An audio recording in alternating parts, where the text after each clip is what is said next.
नमस्कार दोस्तों, GS with आशीष में आपका स्वागत है। चलिए क्वेश्चन ऑफ फर्स्ट देखते हैं। स्तनधारियों में निषेचन होता है।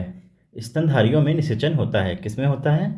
हमारे ऑप्शन हैं गर्भाशयी नालिका में, गर्भाशय में, मूत्र मार्ग में या अंडाशय में। तो बताइए स्तनधारियों में निषेचन कहाँ पे होता है?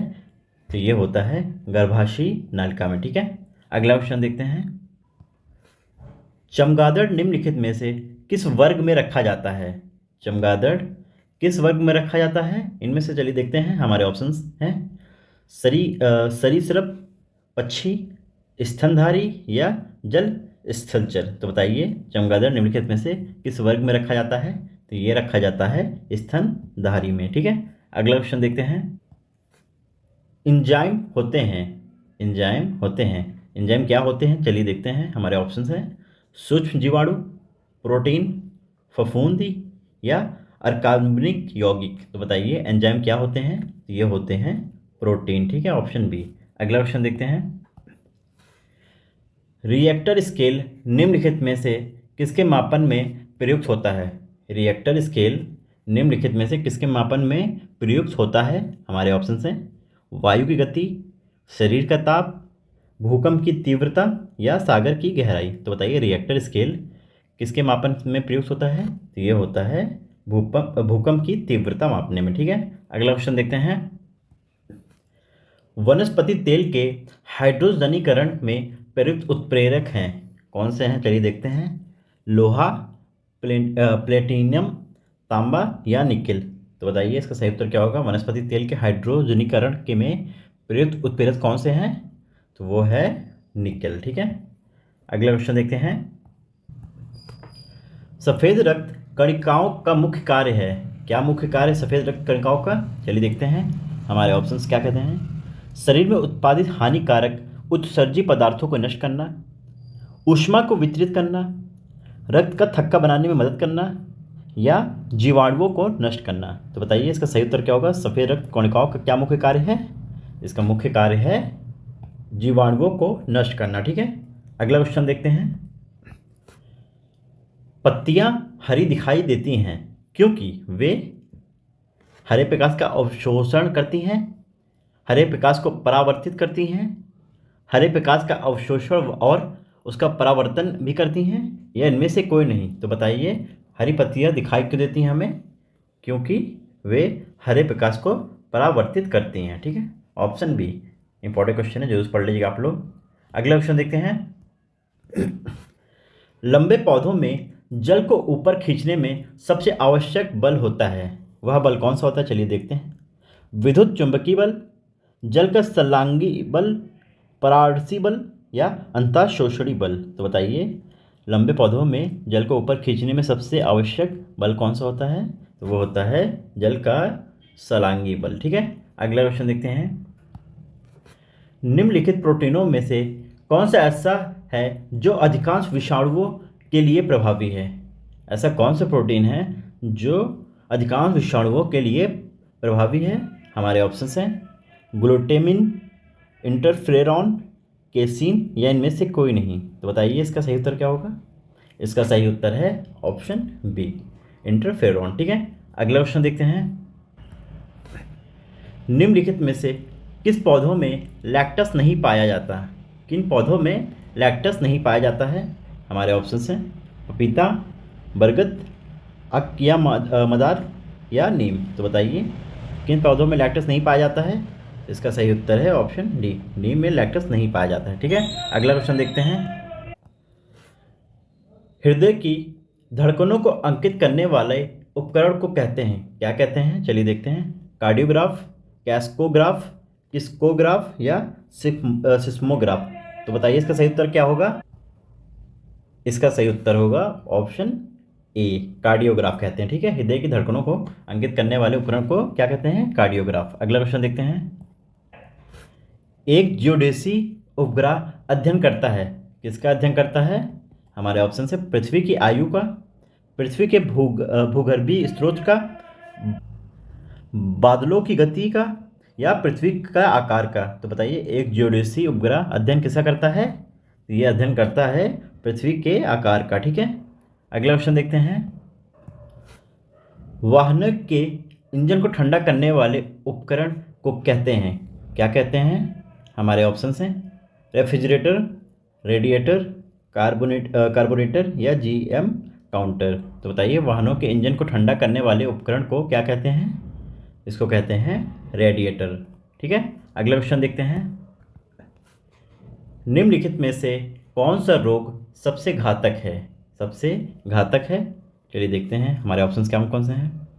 चेचक, पोलियो, मलेरिया या एड्स। तो बताइए इनमें से कौन सा रोग है जो सबसे अधिक घातक है? तो वो है एड्स। ठीक है, अगला क्वेश्चन देखते हैं। निम्नलिखित में से कौन विद्युत का सुचालक है? विद्युत का सुचालक है, हमारे ऑप्शंस हैं अक्रिय गैस है, वायु, प्लाज्मा या जल वाष्प। तो बताइए निम्नलिखित में से कौन विद्युत का सुचालक है? ये है प्लाज्मा। ठीक है, ऑप्शन सी। अगला क्वेश्चन देखते हैं। जिप्सम के सबसे विशाल भंडार देश के निम्नलिखित में से किस राज्य में पाए जाते हैं? जिप्सम के सबसे अधिक विशाल भंडार देश के किस राज्य में पाए जाते हैं? हमारे ऑप्शंस हैं मध्य प्रदेश, राजस्थान, कर्नाटक या तमिलनाडु। तो बताइए इसका सही उत्तर क्या होगा? इसका सही उत्तर है ऑप्शन बी, राजस्थान में सबसे अधिक विशाल भंडार पाए जाते हैं। ठीक है, जिप्सम के। अगला क्वेश्चन देखते हैं। जस्ता तथा पारा तत्व है, हमारे ऑप्शंस हैं अपरूप के हैं, विरल मृदा तत्व हैं, साधारण तत्व हैं या ट्रांजिशन तत्व हैं। तो बताइए जस्ता और पारा कैसे तत्व हैं? तो ये हैं ट्रांजिशन तत्व। ठीक है, अगला क्वेश्चन देखते हैं। पौधों में जल एक महत्वपूर्ण घटक है जो भाग लेता है। पौधों में जल एक महत्वपूर्ण घटक है जो भाग लेता है किस क्या? हमारे ऑप्शन क्या कहते हैं, जल्दी देखते हैं। उत्सवेदन में, ठंडा होने में, प्रकाश संश्लेषण में या श्वसन में। तो बताइए इसका सही उत्तर क्या होगा? इसका सही उत्तर है ऑप्शन सी, प्रकाश संश्लेषण, जिसे हम फोटोसिंथेसिस बोलते हैं। ठीक है, अगला क्वेश्चन देखते हैं। ध्वनि तरंगों को विद्युत तरंगों में परावर्तित करने वाले यंत्र को कहते हैं, क्या कहते हैं? चलिए देखते हैं। माइक्रोटोम, लाउडस्पीकर, माइक्रोफोन या मैग्नेटोमीटर। तो बताइए इसको क्या कहते हैं? तो इसका सही उत्तर है ऑप्शन सी, माइक्रोफोन कहते हैं। ठीक है, अगला क्वेश्चन देखते हैं। निम्नलिखित में से कौन सा प्रोटोनली एंजाइम है? हमारे ऑप्शंस हैं डायस्टेस, यूरेएस, टाइलिन या पेपिन। तो बताइए प्रोटोनली एंजाइम कौन सा है इसमें से? तो ये है पेपिन। ठीक है, ऑप्शन डी। अगला क्वेश्चन देखते हैं। द्रवों में आवेश का प्रवाह होता है, द्रवों में आवेश का प्रवाह होता है, कैसे होता है? अणुओं द्वारा, आयनों द्वारा, इलेक्ट्रॉनों द्वारा या परमाणुओं द्वारा। तो बताइए द्रव में आवेश का प्रवाह किसके द्वारा होता है? तो ये होता है आयनों द्वारा। ठीक है, ऑप्शन बी। अगला क्वेश्चन देखते हैं।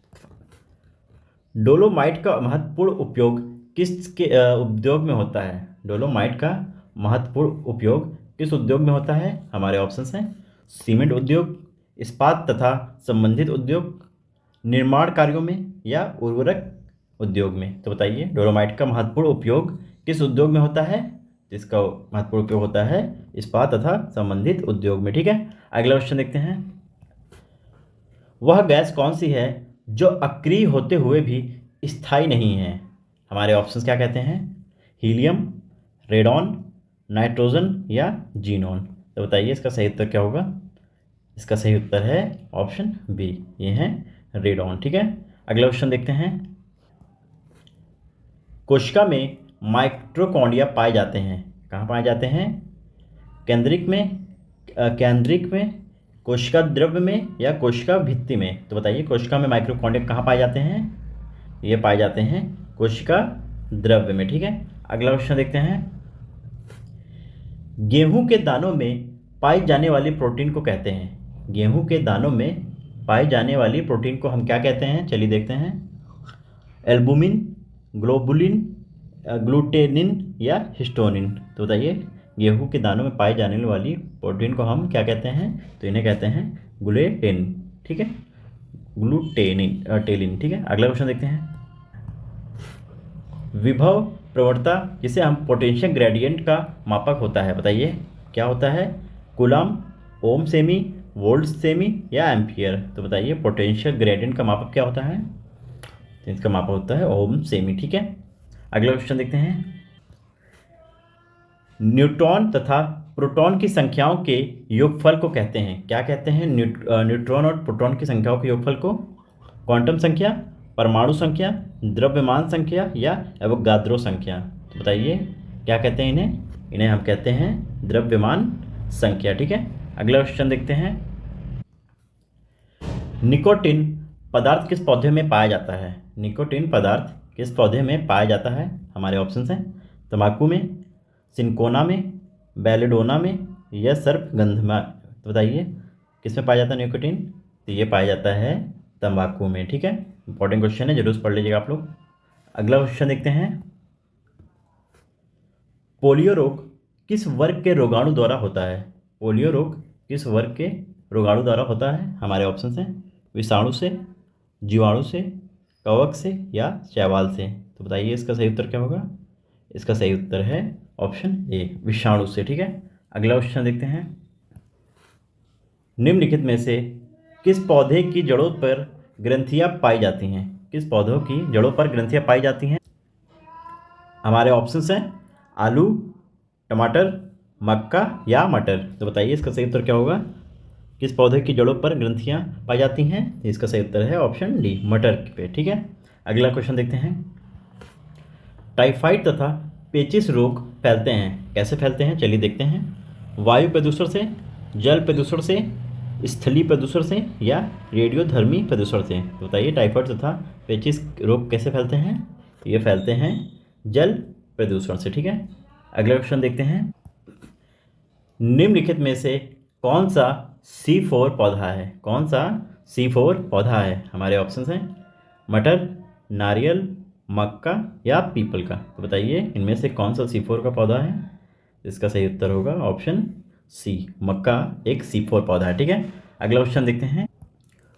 समुद्री घोड़ा है, समुद्री घोड़ा क्या है? चलिए देखते हैं। एक समुद्री स्तनधारी, एक मछली, एक कोरल पौधा या एक समुद्री शैवाल? तो बताइए समुद्री घोड़ा क्या है? तो यह एक मछली है। ठीक है, ऑप्शन बी। अगला क्वेश्चन देखते हैं। प्राचीन चट्टानों पर अंकित होने वाले जीवों के अभिचिन्हों को कहते हैं, क्या कहते हैं? चलिए देखते हैं हमारे ऑप्शंस क्या हैं। समजात अंग, समवर्ती रचनाएं, जीवश्म या अविशेषी अंग? तो बताइए प्राचीन चट्टानों पर अंकित होने वाले जीवों के अभिचिन्हों को क्या कहते हैं? इन्हें हम कहते हैं जीवाश्म। ठीक है, अगला क्वेश्चन देखते हैं। वायुमंडल के दाब में होने वाली परिवर्तनों को मापते हैं, वायुमंडल के दाब में होने वाली परिवर्तनों को मापते हैं, कैसे मापते हैं? चलिए देखते हैं। बैरोग्राफ द्वारा, क्रेस्टोग्राफ द्वारा, बैरोमीटर द्वारा या सिस्मोग्राफ द्वारा? तो बताइए इसका सही उत्तर क्या होगा? इसका सही उत्तर है ऑप्शन ए, बैरोग्राफ द्वारा मापा जाता है। ठीक है, इंपॉर्टेंट क्वेश्चन है, जरूर से पढ़ लीजिएगा आप लोग। Okay, thank you.